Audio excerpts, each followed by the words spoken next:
सत्ता में आपका स्वागत है। दिवाली का त्योहार आज से शुरू हो गया है। आज है धनतेरस। हमारे साथ जुड़े हैं ज्योतिषाचार्य मानवेंद्र रावत जी। हमें ज्योतिषाचार्य सबसे पहले ये बताएंगे कि धनतेरस से जुड़ी कई सारी जानकारी हमें देंगे कि पूजा का शुभ मुहूर्त क्या है और क्या क्या सामान हमें लाना चाहिए। त्योहारों में राशियों पर भी त्योहारों का असर पड़ता है, कुछ को अच्छा असर पड़ता है, कुछ को बुरा पड़ता है। तो वो ये भी बताएंगे कि कौन सी राशि वालों को किस तरह का सामान लाना चाहिए घर में। आज के दिन सोना खरीदना चाहिए, चांदी, या फिर किसके लिए क्या शुभ है और इतिहास क्या रहा है, क्यों हम आज के दिन धनतेरस का त्योहार मनाते हैं, ये सारी चीजें बताएंगे। तो पंडित जी, सबसे पहले ये बताइए कि आज की पूजा का शुभ मुहूर्त क्या है, क्या विधि है और पूजा का कब सहयोग बन रहा है। सबसे पहले तो मैं जनसत्ता के सभी दर्शकों को धनतेरस की बहुत बहुत हार्दिक शुभकामनाएं देता हूं और आपको प्रणाम करता हूं। आपके लिए धनतेरस बहुत अच्छी रहे, मंगलकारी रहे। माँ लक्ष्मी का, कुबेर जी का, धनवंतरी जी का, भगवान का वास आपके घर में स्थायी रूप में हो। देखिए, अभी इस समय 13 तिथि चालू हो चुकी है, त्रयोदशी, और इस तिथि में अब खरीदारी की जा सकती है। वैसे तो एक मुहूर्त होता है अभिजीत मुहूर्त, जिसमें सारे काम किए जाते हैं, पर वो मुहूर्त अभी निकल चुका है, क्योंकि जिस समय पर हम ये शो कर रहे हैं अब हमें नेक्स्ट मुहूर्त देखना पड़ेगा। जैसे चर की चौगड़ियाँ रहेंगी 4 बजे से लेकर के और 5:30 बजे तक, तो या तो आप 4 से लेकर के 5:30 के बीच में खरीदारी कर सकते हैं। चर की चौगड़ियाओं में अच्छा रहता है, क्योंकि 3 चौगड़ियाएँ सबसे अच्छी होती हैं, चर की, लाभ की, अमृत की और शुभ की। तो यहाँ पर लाभ की चौगड़िया रात में आएगी 8:47 से लेकर के और 10:26 तक। बहुत सारे जातक वर्किंग होंगे, जो अपने ऑफिस में होंगे, शाम को लेट से पहुंचेंगे। तो मैं उन लोगों से ये कहना चाहता हूं कि आप शाम को 8:47 से लेकर के और 10:30 बजे से पहले पहले पूजा कर सकते हैं। लाभ की चौगड़िया में लाभ की प्राप्ति होती है, यानी कि कई गुना अधिक लाभ मल्टीप्लाई हो जाता है। इसलिए आप या तो ये समय ले सकते हैं, और शॉपिंग के लिए, खरीदारी के लिए आपके पास अभी 5:30 बजे तक का जो समय है वो काफ़ी अच्छा है, ये मैं आपसे कहना चाहता हूँ। राहु काल सुबह समाप्त हो ही चुका है। अब यदि हम बात करें कि पूजा आपको किस तरीके से करनी है, देखिए, पूजा का एक विशेष महत्व होता है। जब पूजा हम अगर विधि विधान से करते हैं तो उसका लाभ बहुत ज़्यादा मिलता है, पर उससे पहले मैं आपको एक महत्व को समझा देना चाहता हूं कि आखिर क्यों इसको मनाया जाता है। जब समुद्र मंथन हुआ था तो ये सबसे प्रचलित कथा है, जो काफी लोगों ने सुनी भी होगी। तो समुद्र मंथन में वो अमृत कलश लेकर के भगवान धनवंतरी जी प्रकट हुए थे, निकले थे समुद्र के अंदर से, और उनके हाथ में कलश था। इसलिए कलश को स्थापित करने का एक विशेष महत्व होता है आज धनतेरस के दिन पर। और ठीक इसके 2 दिन बाद माता जो लक्ष्मी हैं वो प्रकट हुई थी। तो इसीलिए आज से दिवाली के पर्व की शुरुआत को माना जाता है। अब अमृत कलश था उनके हाथ में, कहते हैं ना, अमृत की वर्षा हो रही है। जैसे पूरे 24 घंटे में 1.5 घंटे एक ऐसी चौगड़िया आती है जिस समय अमृत की वर्षा होती है पृथ्वी लोक के ऊपर, उसको चौगड़िया मुहूर्त कहा जाता है। तो ऐसे ही आपको कलश को स्थापित करना है पूजा में। अब कलश को स्थापित करने के लिए आपको क्या करना पड़ेगा, कुछ सामग्री लेनी पड़ेगी। तो आप या तो कोई स्टील का आप लोटा ले सकते हैं, तांबे का लोटा आप जरूर लीजिए, और आपको कपूर लेना है, आपको हल्दी लेनी है, अक्षत लेने हैं, फूल लेने हैं, फल लेने हैं, बतासे लेने हैं, खील लेनी है, पान के पत्ते लेने हैं। ऐसा माना जाता है कि जो पान के पत्ते होते हैं ये माँ लक्ष्मी को बहुत प्रिय होते हैं, तो इसलिए 5 पान के पत्ते आप अवश्य आपको लेने चाहिए, ये मैं आपसे कहना चाहता हूँ। कपूर आपको रखना चाहिए। और अब इसकी विधि क्या है, सबसे पहले तो आपको एक चौकी लेनी है लकड़ी की, और उस चौकी के ऊपर आप लाल रंग का कोई वस्त्र या पीले रंग का वस्त्र, और नया वस्त्र होना चाहिए, कपड़ा, वो बिछा दें, और उसके चारों तरफ आप कलावा बांध दें। अब आप थोड़ा सा गेहूं लें, गेहूं लेकर के उस चौकी के ऊपर ऐसे फैला दें, कलश को स्थापित करें, कलश पर स्वास्तिक का चिन्ह बनाएं कलश पर, और रोली से, क्योंकि रोली मोली आपको लेनी पड़ेगी, और आपको केसर भी लेना पड़ेगा, कुमकुम भी रखना पड़ेगा साथ में। ये इससे स्वास्तिक का चिन्ह लगाने के बाद आपको उस स्टील के जो पात्र आपने लोटे के रूप में लिया है उसमें आप जल भर दें, और थोड़ा सा उसमें आप गंगा जल भी मिला दें। तो वो अमृत बन जाएगा, अमृत के समान फलदायी हो जाएगा। फिर उसमें जी आप एक सुपारी डाल दीजिए, बहुत अच्छा रहेगा। एक फूल आप डाल दीजिए, साथ में आप थोड़े से उसमें चावल भी डाल दीजिए। और जो 5 पान के पत्ते आपने लिए हैं, वो 5 पान के पत्ते उस लोटे के चारों तरफ लगा करके और ऊपर से आप नारियल भी स्थापित कर सकते हैं। एक तरीके से आपने माँ लक्ष्मी को, धनवंतरी को, कुबेर जी को साक्षात रूप में इधर स्थापित कर दिया। उसके जी बाद आपको पूजा करनी है। जैसा मैंने बोला कि आपने चौकी पे ये सब चीजें लगा ली, फिर आपको इन तीनों की जो प्रतिमा है, यानी कि फोटो, जो चित्र, जो भी आप मार्केट से नया लेके आएंगे, ये विशेष रूप से आपको ध्यान रखना होगा कि पुराना कुछ भी यूज नहीं करना, नहीं तो आपको दोष लग जाएगा। इनफैक्ट जो जी खील बतासे हैं वो भी नए होने चाहिए, नई फसल के होने चाहिए, क्योंकि इस समय पे चावल की फसल आ जाती है तो नई फसल के ही खील बतासे बनते हैं, उन्हीं का भोग लगाने का विशेष महत्व होता है। तो आप जी यहाँ पर इनका चित्र रखिए तीनों का। उसके बाद अक्षत से और रोली के साथ में जो प्रतिमा है, यानी कि थोड़ा सा ऐसे हाथ में या किसी कटोरी में उनको मिक्स करके और इस प्रकार से आपको तिलक करना है, तीनों का तिलक करना है। फिर घी का जी या तेल का जो दीपक है वो आपको प्रज्वलित करना है, अगरबत्ती आपको प्रज्वलित करनी है। क्योंकि देखिए, सबसे पहले जो आपने गंगा जल लिया है, उस गंगा जल को आपको अपने स्वयं शरीर के ऊपर छींटे डालनी है और उस स्थान का पवित्रीकरण करना है। इसलिए बोला जाता जी है ओम आप पवित्रो पवित्रो वाम सर्वावस्थाम, यानी कि गंगा मैया से स्वयं शरीर का पवित्रीकरण करना है। स्थान का पवित्रीकरण करने के बाद में एक पुष्प आपको लेना है और उस पुष्प को पर आपको थोड़ी हल्दी लगा देनी है और थोड़े से उसमें चावल जी आपको लगा देने हैं, थोड़ा सा जल उसके ऊपर डाल देना है और उसके बाद उसको धरती माता को अर्पित कर देना है कि हे माँ, मैं आपको ये अर्पित करता हूँ। उसके बाद जी फिर आपको दीप प्रज्वलित करना है। इसलिए बोला जाता है दीप मालिकाय नमः, है ना, ज्वाला मालिंद्यै नमः, भुवनेश्वर्यै जी नमः। आपको दीपक को प्रणाम करना है। इसलिए आप, अगर आपको ये मंत्र आता है तो आप बोल सकते हैं दीप ज्योति परब्रह्मा, दीप ज्योति जनार्दना, दीपो हरतमे पाम, दीप ज्योति नमोस्तुते, शुभम करोति कल्याणम आरोग्यम सुख संपदाम, शत्रु बुद्धि विनाशम च, दीप ज्योति नमोस्तुते।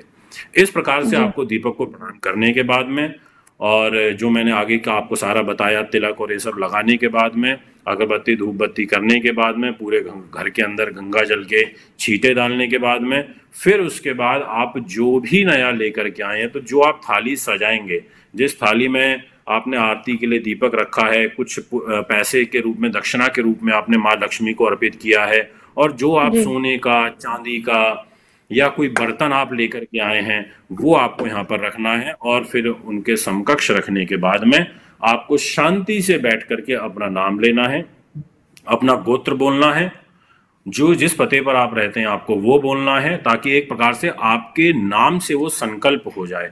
और फिर आपको लक्ष्मी चालीसा पढ़नी है, आपको स्तोत्र पढ़ना है, आपको कुबेर जी स्तोत्र पढ़ना है, ये आप करिए। और अंत में, लास्ट में आपको आरती करनी है माँ की, माँ लक्ष्मी की आरती करने के बाद में आप अपनी पूजा को पूर्ण कर सकते हैं। 7 दीपक आपको प्रज्वलित करने चाहिए, और वो सातों के सातों दीपक जब आप ये पूजा कर रहे होंगे तो उस समय अपने साथ में रखिएगा, उनको प्रज्वलित कर दीजिएगा।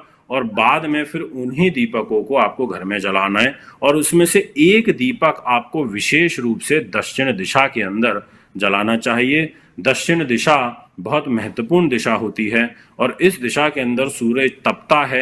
आपको इस दिशा में जलाने के बाद में एक प्रकार से साक्षात भगवान विष्णु प्रसन्न होंगे, क्योंकि एक प्रचलित कथा है, उसके अनुसार एक बार भगवान जो विष्णु हैं वो विचरण करने के लिए मृत्यु लोक पर आए थे, यानी कि इस लोक पर आए थे जिस पर हम आप सब रहते हैं, ये मृत्यु लोक है।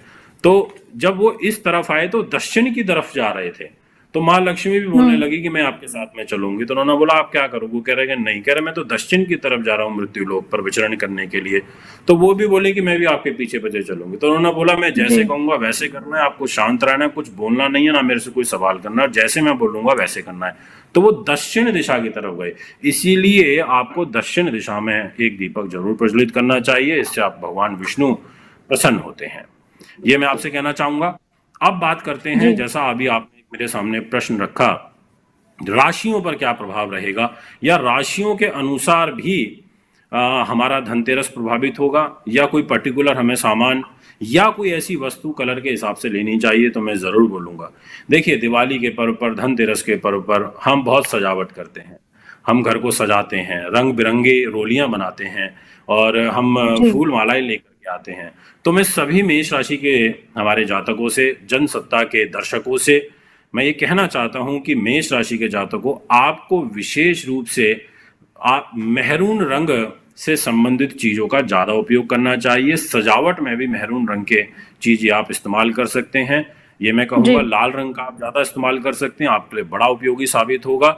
और वृष राशि के लिए मैं ये कहना चाहूंगा कि आपको जो सजावट करनी है उसमें कॉम्बिनेशन रखना है पीली चीजों का, सफेद चीजों का, क्रीम कलर से संबंधित चीजों का, सजावट से संबंधित आप कुछ रख सकते हैं। उससे आपका शुक्र भी बलवान होगा और माँ लक्ष्मी की विशेष कृपा होगी, क्योंकि शुक्र देव को मनाने के लिए हम माँ दुर्गा का आह्वान करते हैं और ये अलग अलग रूप हैं माँ के, तो इसीलिए आपको ये कलर अपनाना चाहिए। मैं मिथुन राशि की यदि मैं बात करूं तो मैं आपसे विशेष रूप से बोलूंगा कि आप मिथुन राशि वालों, आपके अधिदेवता बुद्ध गणेश जी होते हैं और गणेश जी की तो पूजा होती ही है।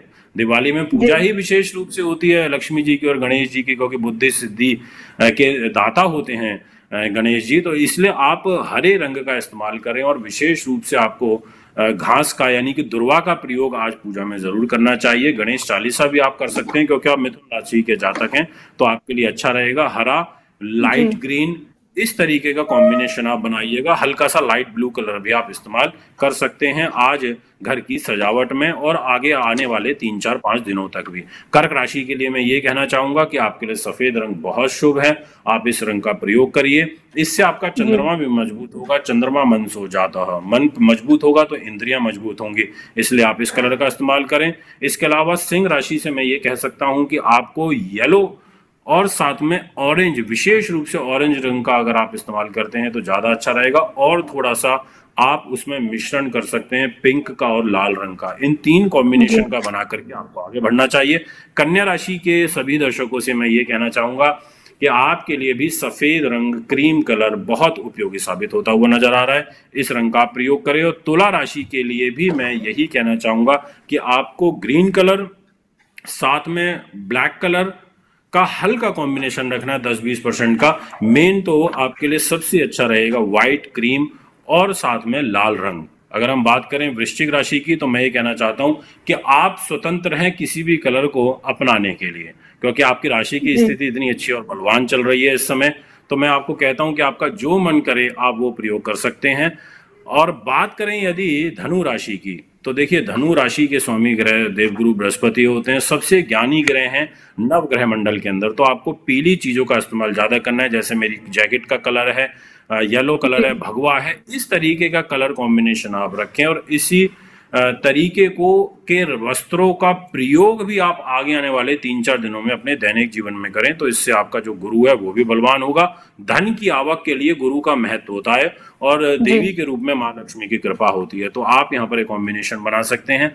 मकर राशि वालों को मैं ये कहना चाहूंगा कि जब आप पूजा करें तो माँ को विशेष रूप से कमल का जो फूल होता है वो जरूर आपको अर्पित करना चाहिए और पान के पत्ते भी आपको अर्पित करने चाहिए। और साथ में कलर के दृष्टिकोण से मैं आपको बोलूंगा कि आपके लिए जो सबसे उपयोगी कलर रहेगा वो लाइट, जैसे स्काई ब्लू होता है, इस तरीके के कलर का आप इस्तेमाल कर सकते हैं। और अपनी पॉकेट में एक आपको व्हाइट कलर का रूमाल जरूर रखना चाहिए। यदि बात करें हम कुंभ राशि की तो जो मकर राशि के लिए कलर कॉम्बिनेशन मैंने बताया सेम कुंभ राशि के लिए भी एप्लीकेबल रहेगा। और बात करते हैं मीन राशि की। मीन वालों, आपके लिए तो मैं येलो कलर बहुत ज्यादा सजेस्ट करूंगा, भगवा सजेस्ट करूंगा, क्योंकि आपकी राशि के स्वामी देवगुरु बृहस्पति हैं और इस समय गुरुदेव पैसे के घर में भी बैठे हैं। अगर आप इस कलर का इस्तेमाल ज्यादा करते हैं पूजा में, आपको अपने माथे पे आज विशेष रूप से चंदन का तिलक लगाना चाहिए, बहुत उत्तम रहेगा। और आगे आने वाले कम से कम 1 सप्ताह तक आपको इसका प्रयोग करना चाहिए। ये है सभी 12 राशियों के ऊपर प्रभाव। जी। अब पंडित जी, ऐसा भी कहा जाता है कि कोई भी त्योहार जब आता है तो अलग अलग राशि जातकों के ऊपर अलग अलग प्रभाव डालता है। तो क्या कुछ ऐसा भी है कि हर प्रत्येक राशि जातक को अपनी राशि के अनुसार ही सामान खरीदना चाहिए? क्योंकि आज धनतेरस है और एक तरीके से खरीदारी का त्योहार है। आज से सारी तैयारियां, खरीदारी शुरू करते हैं आज के दिन से। तो अगर ऐसा है तो प्लीज एक बार हमारे दर्शकों को आप बताइए कि किस राशि जातक को कौन सा सामान खरीदना चाहिए जो उसके लिए शुभ रहेगा। देखिए, मैं ये बोलना चाहता हूं, मेष राशि के जो दर्शक हैं, जितने भी जी मेष वाले हैं, उनके लिए मैं तांबे की वस्तु, विशेष रूप से तांबा और पीतल, ये सजेस्ट करना चाहूंगा। इन दोनों से रिलेटेड आप कुछ भी खरीद सकते हैं। मैं जी वृष राशि की यदि बात करूं तो कहूंगा चांदी आपके लिए बहुत अच्छी रहेगी। आप गोल्ड भी खरीद सकते हैं, पर आपके लिए विशेष रूप से चांदी ज्यादा अच्छी रहेगी। मिथुन राशि जी के लिए मैं बोलना चाहूंगा कि आप गोल्ड खरीदें, गोल्ड से संबंधित चाहे छोटा खरीदें, चाहे एक कॉइन खरीद लें, 1 ग्राम का कॉइन खरीद लें, जी कुछ भी ले लें, पर आपके लिए गोल्ड बहुत अच्छा रहेगा आज के दिन खरीदना। ये धातु आपके लिए विशेष रूप से उपयोगी है। अगर हम बात करें कर्क राशि की, तो मैं बोलूंगा स्टील से रिलेटेड आप कुछ भी खरीद सकते हैं, और जी चांदी से रिलेटेड आप कुछ भी खरीद सकते हैं। अगर आपका भी सामर्थ्य चांदी के का नहीं है तो आप कुछ भी स्टील का आइटम अपने घर में लेकर के अवश्य आइए। और सिंह राशि वालों, जी आपसे तो मैं विशेष रूप से कहना चाहता हूं कि आपको चांदी से दूरी बना करके रखनी है, आपको स्टील से दूरी बना करके रखनी है। आपके लिए सबसे अच्छा रहेगा एक तो गोल्ड, एक तांबा और एक पीतल। इन तीनों चीजों से रिलेटेड आप वस्तु खरीद सकते हैं। अब जी कैटेगरी बहुत बड़ी है, सामान की, बर्तनों की, चीजों की, वो आपके सामर्थ्य, आपके धन आर्थिक स्थिति के ऊपर निर्भर करता है। इसलिए मैं पर्टिकुलर एक वस्तु के बारे में या चीज के बारे में बात नहीं करूंगा। मैंने आपको मेटल बताई है ताकि आप ये समझ सको कि मुझे इस तरीके की चीज लेनी चाहिए। अगर हम कन्या राशि की जी बात करें तो फिर मैं यही कहना चाहूंगा कि आपके लिए सबसे ज्यादा उपयोगी रहेगा गोल्ड से रिलेटेड कुछ भी चीज खरीदना। अगर first preference gold, second number पर मैं बोलूंगा आपके लिए चांदी रहेगी। अगर हम बात करें तुला राशि की, तो आपके लिए तो गोल्ड ही प्रेफरेबल रहेगा, या फिर आप पीतल का आइटम खरीद सकते हैं, वो आपके लिए जी शुभ दिखाई देता है आज। वृश्चिक राशि वालों, आपके लिए मैं ज्यादा बोलना चाहूंगा कि बिल्कुल प्योर चांदी, मतलब ये देख लीजिएगा चांदी के अंदर भी बड़ी मिलावट होती है, कोशिश करना एकदम जी प्योर चांदी से रिलेटेड कोई चीज आपको मिल जाए तो बहुत अच्छा रहेगा। और साथ में आपको एक चांदी का छल्ला भी पहनना चाहिए। एक चांदी का जी छल्ला ज्वेलरी की शॉप से मिल जाएगा, वो आप अपने इसमें डाल लेना, या आप एक कड़ा कोई चांदी का लेकर के अपने राइट हैंड में डाल सकते हो, वो आपके लिए अच्छा जी रहेगा। धनु राशि की यदि मैं बात करूं तो मैं कहना चाहूंगा गोल्ड से रिलेटेड आइटम आपके लिए विशेष रूप से अच्छा रहेगा। अगर आपने गोल्ड ऑलरेडी कैरी किया हुआ है तो भी आप कोई छोटा मोटा गोल्ड जरूर खरीद लेना, क्योंकि गुरुदेव का विशेष प्रभाव रहने वाला है आगे आने वाले कुछ समय तक आपके ऊपर, और माँ लक्ष्मी की विशेष कृपा भी आप पर रहेगी। यदि हम बात करें मकर राशि की, तो मैं आपसे बोलना चाहता हूं कि आपको कोई स्टील का आइटम आज अच्छा रहेगा, और साथ में जी आपके लिए विशेष रूप से जैसे कुकर हो गया, अगर हो सके तो जी आप कुकर खरीदिए, या आप किसी को दान भी कर सकते हैं, वो आपके लिए अच्छा रहेगा। और साथ में चांदी से आज आपको थोड़ी सी दूरी बना करके रखनी चाहिए, क्योंकि ये बिल्कुल एंटी हैं एक दूसरे के। कुंभ राशि की यदि मैं बात करूं तो आपके लिए स्टील और लोहा, अब लोहे का तो क्योंकि जी आज धनतेरस है तो इसका कोई ज्योतिष के साथ जोड़ करके देखें तो लोहे का वैसे महत्व नहीं बनता, तो इसलिए आप चांदी खरीद लेना, और साथ में थोड़ा सा लोहा भी परचेज कर सकते हो, वो भी आपके लिए अच्छा रहेगा। मीन राशि की यदि बात करूं तो आपके लिए मैं कहना चाहता हूं जी तांबा और गोल्ड, इनमें से कोई भी चीज आप आज परचेज कर सकते हैं। जी पंडित जी, जी एक और सवाल है कि आजकल त्योहारों को लेकर बड़ा कंफ्यूजन होने लगा है, दिन को लेकर, तारीख को लेकर, चाहे मकर संक्रांति हो, जन्माष्टमी हो, और अब दीपावली भी है। तो कुछ लोगों का कहना है कि 12 को है, कुछ का कहना है कि 13 को है। तो एक बार आप ये भी समझा दीजिए कि किस दिन दिवाली पड़ रही है, किस दिन गणेश लक्ष्मी की पूजा की जानी चाहिए। देखिए, आज है 10 तारीख, दिवाली का जो जी पर्व है ना, ये 12 तारीख को मनाया जाएगा, और ये कंफ्यूजन अभी नहीं है, ये चली आ रही है, सालों साल से चली आ रही है, क्योंकि ये तिथियों के अनुसार हमारे वार त्योहार तैयार होते हैं। अब तिथियां कभी सुबह जल्दी चालू हो जाती हैं, कभी दिन में चालू हो जाती हैं। अब कोई तिथि मैक्सिमम एक दिन में सबसे ज्यादा कब शुरू हुई है, कब खत्म हो रही है। अब जैसे अमावस्या पर दिवाली होती है, और 12 जी तारीख को जो चतुर्दशी रहेगी वो दोपहर में 2:45 पर समाप्त हो जाएगी। तो 2:45 के बाद अमावस्या शुरू होगी, तो दिवाली का जी पर्व तो उसी दिन मनाया जाएगा। दिवाली की रात तो 12 तारीख की रहेगी, 13 तो हो नहीं सकती, क्योंकि 13 जी तारीख को तो दोपहर में ये अमावस्या खत्म हो जाएगी और शुक्ल पक्ष प्रारंभ हो जाएगा। तो फिर दिवाली कैसे बनाएंगे, दिवाली की रात तो एक दिन पहले ही निकल गई। इसलिए बिल्कुल भी आप किंतु परंतु में ना रहें। मैं आपको पूर्ण रूप से आश्वस्त कर रहा हूं कि 12 तारीख को आपको करना चाहिए दिवाली के इस महापर्व को। उस दिन नरक चतुर्दशी भी है और साथ में आपको दिवाली के पर्व को धूमधाम से मनाना चाहिए। जी जी पंडित जी, भाई दूज भी होता है दीपावली में, तो उसके बारे में बताइए कि भाई दूज के लिए क्या शुभ समय है, क्या मुहूर्त है, क्या विधि रहेगी, और इसका भी थोड़ा सा इतिहास बताइए कि भाई दूज का क्या इतिहास है। देखिए, भाई दूज का जो पर्व होता है ये बड़ा महत्वपूर्ण पर्व होता है, जिसमें वैसे तो अब रक्षाबंधन हो गया, भाई दूज हो गया, ये सारे के सारे दो विशेष पर्व ऐसे रहते हैं जिसमें बहन भाइयों का तिलक करती हैं। और उस दिन, जिस दिन भाई दूज रहेगा, सुबह लगभग 11-12 बजे के आसपास, 12:30 बजे के आसपास बहनें अपने भाई का तिलक कर सकती हैं। अच्छा समय रहेगा। इसके अलावा आप उसमें अक्षत का, मिठाई का, रोली का, मौली बांधनी चाहिए रक्षा सूत्र के रूप में, क्योंकि ये जो हाथ में हम ये मौली बांधते हैं तो ये इसलिए बांधी जाती है कि एक रक्षा का संकल्प लेना। तो ऐसे ये यहाँ पर रखा जाता है।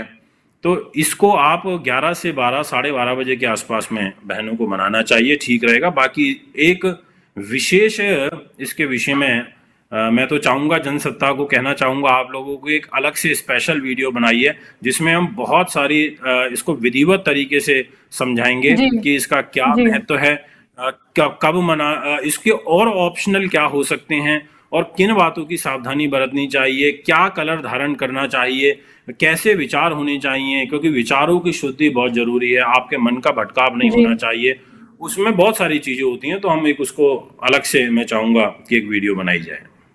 जी जी, एक और सवाल है कि जब हम प्रतिमा लेने जाते हैं गणेश जी की, लक्ष्मी जी की, तो कई तरह की बातें कही जाती है कि प्रतिमा का आकार प्रकार ऐसा होना चाहिए, वस्त्र इस रंग के होने चाहिए, खंडित नहीं होनी चाहिए, या भगवान की हर तरह की चीजें कही जाती है। तो आप दर्शकों को कुछ टिप्स देना चाहेंगे कि जब वो खरीदारी के लिए निकले, गणेश जी की प्रतिमा लाने निकले, तो किन बातों का ध्यान रखना चाहिए प्रतिमा को लेकर? देखिए, ऐसा है, दो चीजें होती हैं, एक होती है मूर्ति और एक होती है चित्र, यानी कि फोटो फ्रेम लेना। अब आप फोटो फ्रेम ले रहे हैं, माता का चित्र ले रहे हैं विदाउट फोटो फ्रेम का, बहुत बड़ा नहीं होना चाहिए जी, क्योंकि ज्यादा बड़ा होगा तो उसके पूजा के विधान अलग हो जाते हैं। इसलिए आपने देखा होगा घर में जब हम पूजा करते हैं तो बहुत छोटी छोटी मूर्तियां होती हैं, 1-1 फीट की, आधे फीट की, 12-12 इंच की, 14 इंच की, इतनी मूर्तियां रखते हैं। बड़ी मूर्तियों को पूर्ण रूप से फिर स्थापित करना पड़ता है, इसलिए छोटा चित्र लेकर के आए। मूर्ति भी अगर लेकर के आ रहे हैं गणेश जी की, लक्ष्मी जी की, तो छोटी लेकर के आए, और जिस रूप में हम उनको देखते आ रहे हैं आपको उसी रूप में लेना चाहिए। सफेद रंग के अगर आपको कोई प्रतिमा मिल रही है, कोई मूर्ति मिल रही है, तो आप ना लें। आप इस तरीके से लें जो कलर, मतलब आप जब देख रहे हैं तो आपके मन को भाए, क्योंकि देखिए भाव सबसे ज्यादा महत्व होता है। आप ये जो शॉप पर जो दे रहे हैं, बेच रहे हैं, ये भी ऐसे तो बेच नहीं रहे हैं, ये सब उसी रूप में बेच रहे हैं जो चीज मार्केट में प्रचलित चली आ रही है, वही मार्केट में आता है। तो आप उस चीज को खरीदें जो आपकी आंखों को सिंपल, सोबर और अट्रैक्ट करे। ऐसी प्रतिमा ना हो जिसमें गणेश जी छोटे से दिख रहे हो, या लक्ष्मी जी बड़ी कर दी हो थोड़ी सी, या गणेश जी लक्ष्मी जी के साथ में और भी ब्रह्मा को, विष्णु को, महेश को, सबको ही ऊपर कहीं एडजस्ट कर दिया है या कहीं साइडों में एडजस्ट कर दिया है। बहुत ज्यादा भरी भरी प्रतिमा लग रही है, ऐसा लग रहा है तो बहुत ज्यादा कंजस्टेड सी हो रही है। ऐसी प्रतिमा से बचें। चाहे आप भगवान की अलग से ले लें, आप शिव जी की अलग से ले लें एक प्रतिमा, आप चाहे और देवी देवताओं की, या आपको आपके कोई ईष्ट हैं, आप उनकी भी लेना चाहते हो उस दिन पूजा के रूप में, तो आप उनकी अलग से ले लें। पर कोशिश ये करें कि गणेश जी की, लक्ष्मी जी की साथ में एक सुंदर लुहावनी प्रतिमा होनी चाहिए जिसमें और कोई ना हो। जी पंडित जी, दिवाली के बाद, दिवाली की जब गणेश लक्ष्मी की पूजा होती है उसके बाद और भाई दूज से पहले एक और त्योहार पड़ता है जिसको हम गोवर्धन बोलते हैं। तो गोवर्धन पर भी जरा एक बार प्रकाश डालिए कि इसका क्या महत्व है, क्यों हम इसे मनाते हैं, और इसका विधि विधान कैसा होना चाहिए, और इसका शुभ मुहूर्त क्या है? देखिए, गोवर्धन जो पूजा है ये जैसे हम गोवर्धन की परिक्रमा देने के लिए जाते हैं और इसका एक बहुत ही जबरदस्त विशेष महत्व होता है। गोवर्धन पूजा के दिन लोग घर के आंगन में, घर के बाहर गाय के गोबर से एक गोवर्धन पर्वत की आकृति बनाते हैं जी और उस आकृति की पूजा करते हैं, क्योंकि भगवान श्री कृष्ण के विभिन्न प्रकार के जो व्यंजन हैं उनका भोग लगाते हैं। कार्तिक मास की शुक्ल पक्ष की प्रतिभा तिथि, यानी कि जो पहली तिथि होती है, उस दिन गोवर्धन का जो पर्व है वो मनाया जाता है। बड़ा महत्वपूर्ण होता है। गोवर्धन पूजा को अन्नकूट के नाम से भी जाना जाता है। इस दिन गोवर्धन पर्वत, भगवान श्री कृष्ण जी और गौ माता की पूजा की जाती है। इस दिन लोग, जैसा मैंने आपको बताया कि उनको विभिन्न प्रकार के व्यंजन लगाते हैं, तो यहाँ पर बहुत ज़्यादा मैटर करता है कि इसका मुहूर्त क्या रहेगा। तो मैं ये कहना चाहता हूँ कि 13 नवंबर सोमवार को दोपहर में 2:56 पर ये तिथि प्रारंभ हो रही है और इस तिथि का जो समापन है वो अगले दिन यानी कि जी 14 नवंबर को होगा, मंगलवार को दोपहर में 2:36 पर। तो जो उदय तिथि होगी वो 14 नवंबर होगी। तो 14 नवंबर के दिन आपको इसको मनाना चाहिए और जी इसका जो समय है वो सुबह 6:43 से लेकर के और 8:52 तक, यानी कि इस टाइम पीरियड में आपको पूजा करनी चाहिए, क्योंकि पूजा का एक अलग विशेष महत्व होता है। और वैसे तो गोवर्धन पर्वत शाम को, जो पर्वत की आकृति बना के जो पूजा करी जाती है वो शाम को होती है, पर जो आप घर में जी अपने उनकी कथा सुनेंगी वो आप इस टाइम पीरियड पर सुने, जो मैंने आपको 14 नवंबर को बताया है, मंगलवार के दिन। ये मैं आपसे कहना जी चाहता हूँ। और उस दिन बहुत अच्छा योग भी है, एक अतिगंड योग होता है।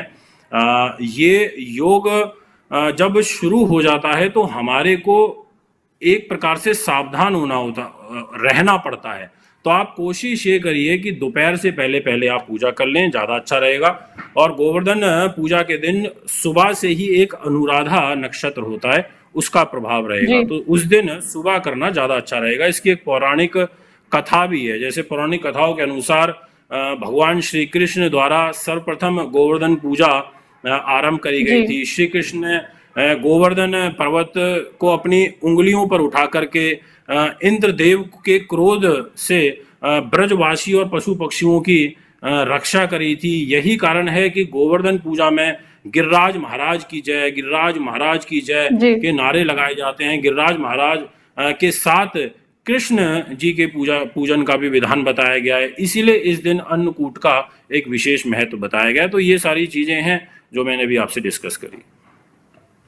जी पंडित जी, आपने कई सारी चीजें बताई। हमसे जुड़ने के लिए बहुत बहुत धन्यवाद। एक बार फिर से बता दें कि पंडित जी ने हमें शुभ मुहूर्त बताया कि धनतेरस कितने बजे होना चाहिए, आज की पूजा का शुभ मुहूर्त क्या है, हमें क्या चीजें खरीदनी चाहिए। उन्होंने अलग अलग राशि जातकों को भी उनके राशि के हिसाब से बताया कि त्योहार का उनकी राशि पर क्या प्रभाव पड़ेगा और उसी हिसाब से उन्हें क्या सामान लेना चाहिए। इसके साथ ही उन्होंने बताया कि दिवाली को लेकर जो कंफ्यूजन थी हमारे दिमाग में कि दिवाली 12 को पड़ रही है कि 13 को पड़ रही है, तो उन्होंने वो भी क्लियर किया कि दिवाली को किस दिन मनाना है और उसका शुभ मुहूर्त क्या है। साथ ही उन्होंने ये भी जानकारी दी कि जब हम गणेश लक्ष्मी की प्रतिमा आज अपने घरों में लाएंगे बाजार से, तो हमें किन बातों का ध्यान रखना चाहिए, प्रतिमाओं में किस चीजों का ध्यान रखना चाहिए। और साथ ही उन्होंने बताया कि अलग राशि जातकों को आज के दिन क्या खरीदना चाहिए जो उनके लिए बेहतर हो। हम भी कामना करते हैं कि धनतेरस का त्योहार, दिवाली का त्योहार आपके लिए शुभ हो।